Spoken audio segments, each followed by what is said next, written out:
Good morning guys. Happy Monday sa inyo. Nagpapaligo tayo natin mga piso. Nilipat natin ang ating mga piso na dito. Ayan. Mga piso. Naligo na ito. Aroy. Naligo na yarn. Kaya kasi ito nakabukod. Kasi ano pa sila, hindi pa ba mangingitlog. Siguro mga 2 buwan pa ito. Pero itong sa taas na to, ano na yan? Konti na lang. Mangingitlog na yung mga yan. Naliligo sila eh.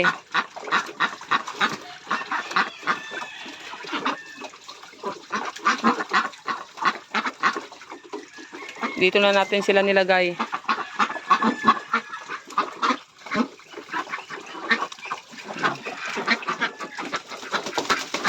Sarap naligo nandun oh. Pawala na dyan ang tubig. Oh, ano yun? Sarap ng ligo niyan. Galigo nito ay ano pa.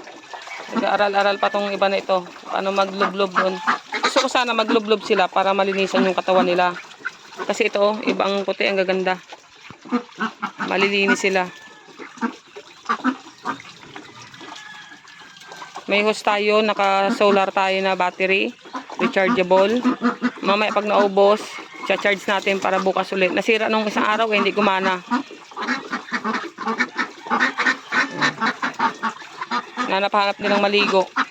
Halos 2 weeks. 2 weeks silang hindi nakaligo. Nakaipon na rin tayo guys ng itlog.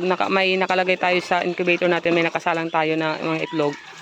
Hoping na yung pa-brown out ay may mapisa tayo sa kanilang sisiw. Kasi brown out. Grabe ang brown out din eh. Bira mo 1 to 7. Bago brown out ng 11 to 4, 11 to 2. Ay awan ko lang. Anong kalabasan natin mga itlog na nilagay sa incubator. Ayun lang guys. Good morning sa inyong lahat.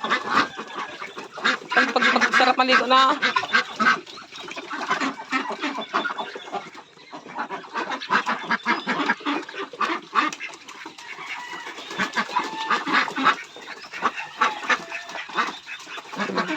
Wala na tayong tubig na Bus na ang tubig. Ayan. Matahos lang tayo guys eh. Yung tubig natin galing sa flowing. Hindi na makaakyat doon. Ayun, doon pa nagababahan oh. Doon pa nagababahan. Wala, hindi na kayo makaligo. Inubos nyo na yan dyan.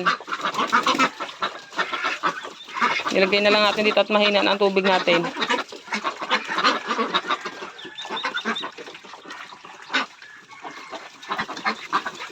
Kaya mo doon pa nagababahan sa taas. Hindi na makaakyat yung ating tubig ng ng hose. Bye-bye na, bye-bye.